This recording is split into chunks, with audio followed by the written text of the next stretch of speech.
안녕하세요. 최재봉의 마케팅 톡톡입니다. 오늘은 최근에 저품질 되신 분들 굉장히 많죠. 그리고 제가 운영하는 밴드나 또는 유튜브에서 댓글로 저품질 됐다는 분들이 많이 있어서 오늘 네이버에서 공식적으로 어떤 경우에 저품질을 시키는지 발표한 내용이 있습니다. 그 내용에 대해서 자세하게 알아보려고 합니다. 부제로는요, 갑자기 내 글이 사라진 이유에 대해서 한번 알아보도록 하겠습니다.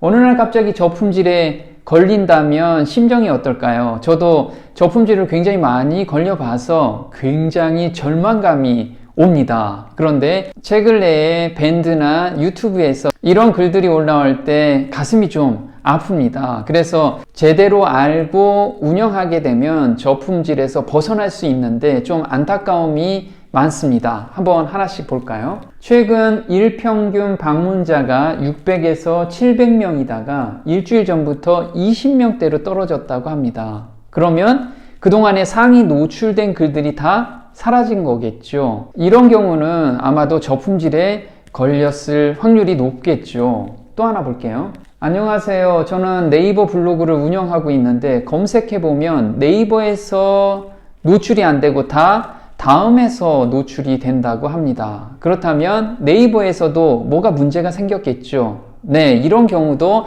저품질 확률이 굉장히 높습니다. 제 첫 글 빼고 그 다음 글부터는 저품질에 걸렸는지 관련 순에는 나오지 않고 최신 순에만 나온다고 합니다. 최신 순에 나오시는 분들 굉장히 많죠. 이런 경우에도 원인이 저품질 확률이 굉장히 높습니다. 저품질에 대한 네이버 공식 입장입니다. 한번 볼게요.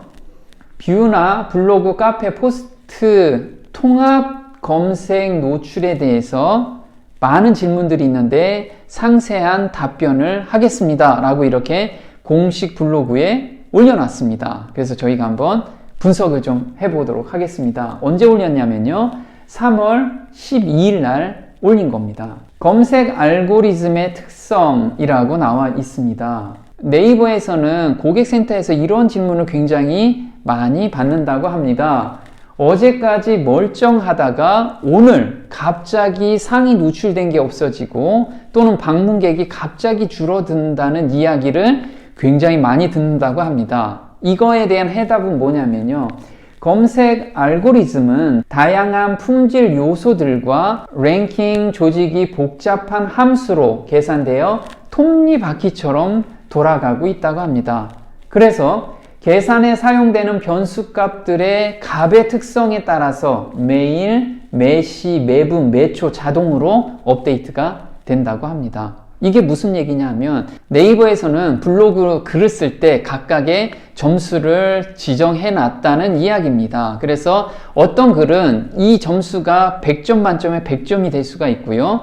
또 랭킹에 저촉되는 링크를 많이 단다든가 전화번호를 많이 단다든가 이런 내용들이 있으면 그 점수에서 서서히 깎인다는 이야기를 하는 겁니다. 그래서 아주 사소한 값의 변화조차도 랭킹에서 큰 변화를 불러오기도 한다고 합니다. 두 번째 한번 볼까요? 내 글이 갑자기 상위에 노출되지 않아요. 이런 내용은 어떤 부분이냐면 사용자들이 오해할 수 있는 행위를 반복함으로써, 이게 되게 중요합니다. 반복한다는 내용이에요. 그리고 특정 페널티가 쌓여 결국 업데이트 시점에 맞춰 랭킹에서 불이익을 받는 경우가 종종 있다고 합니다. 이 내용은 어떤 내용이냐면요, 블로그 글을 쓸 때 전화번호를 노출했다고 바로 저품질이 된다는 게 아니고요, 이렇게 글을 쓸 때마다 점점 점수가 쌓이게 되면 이게 어느 시점에 가면 저품질이 걸린다는 그런 내용입니다. 따라서 네이버 알고리즘이 싫어하는 글 쓰는 패턴을 바꾸지 않는 한은 저품질이 계속해서 걸릴 수 있다라는 내용입니다. 구체적인 내용을 이야기를 했는데요. 어떤 내용이냐면요, 업체로부터 물품, 서비스, 기타 금전적인 지원을 받았으면 모든 글에 명확하게 표시를 해야 한다고 합니다. 이거는 공정거래위원회에서 추천, 보증 등에 관한 표시 광고 심사 지침을 기준으로 해서 평가를 하고 있습니다. 따라서 대가성으로 블로그 글을 쓴다면 거기에 어디에서 협찬을 받아서 글을 쓴 거다라고 반드시 표시를 해 주셔야만 한다는 겁니다. 지나치게 많은 양의 대가성 후기들을 작성하게 되면 이것도 품질 지수에 악영향을 미친다고 써 있습니다. 지금 리뷰어들 굉장히 많죠. 어디 가서 대가성으로 받아서 글을 쓰거나 또는 대가성을 받고 글을 썼는데 그 밑에 그런 표시 광고를 하지 않는 경우, 이런 것도 다 가려내서 품질 점수에 마이너스를 주겠다는 그런 내용입니다. 내 글이 갑자기 사라졌어요. 자, 네이버 입장에서는 통합 검색란에 가치 있는 컨텐츠를 발굴하기를 원합니다. 그런 글들을 어떻게 발굴하냐면 사람들이 많이 클릭하는 경우나 또는 댓글이나 공감이나 또는 오래 머무르거나 이런 내용들이 있는 글들을 네이버에선 좋은 글로 인식하겠다는 겁니다.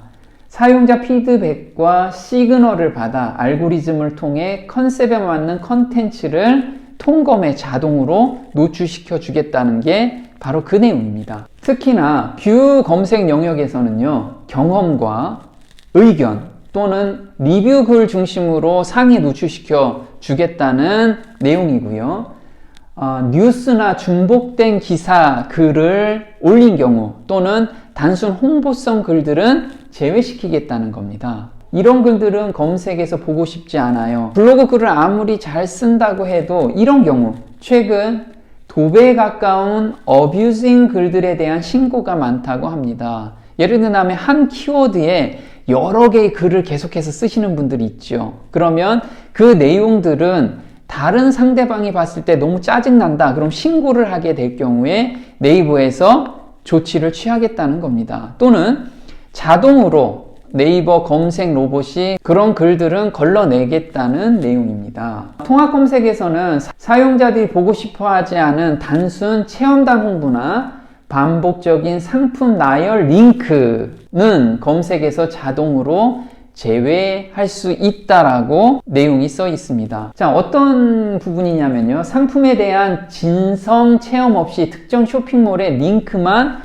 반복적으로 제공하는 경우에는 검색에서 자동적으로 제외시키고 있다고 합니다. 업체에서 블로그를 빌려달라고 하는 경우 많이 있죠. 그래서 업체에서 글을 써주는 경우가 있습니다. 이런 글들은 일정 패턴이 있습니다.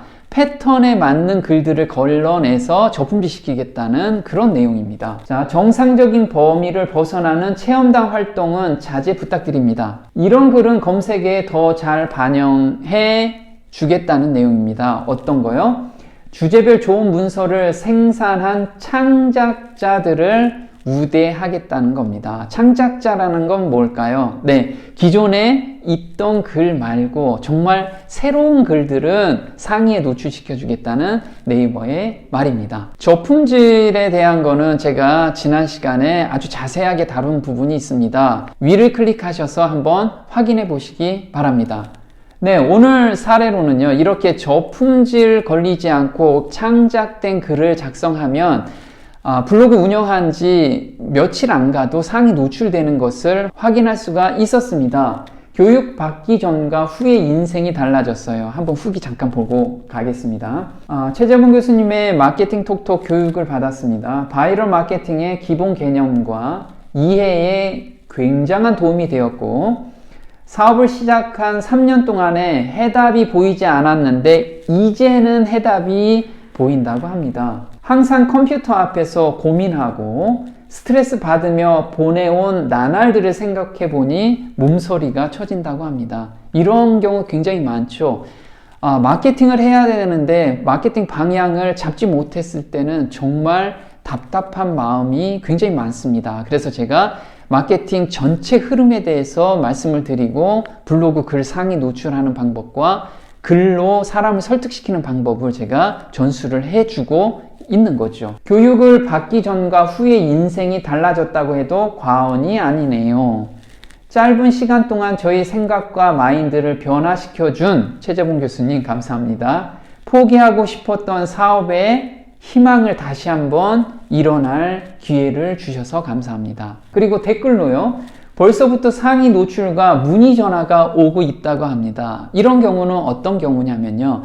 네이버에서 좋아하는 글 패턴이 있습니다. 그 패턴만 이해를 하게 되면 지금 블로그를 처음 시작하시는 분들도 누구나가 짧은 시간에 이렇게 상위 노출과 문의가 올 수 있는 거죠. 최근에 교육생들이 이렇게 많이 모여서 제가 교육을 진행을 했습니다. 네, 오늘 마케팅 톡톡 도움이 좀 되셨나요? 도움이 되셨다면 구독 신청 꼭 해주시고요. 다음 시간에 또 뵙겠습니다. 고맙습니다.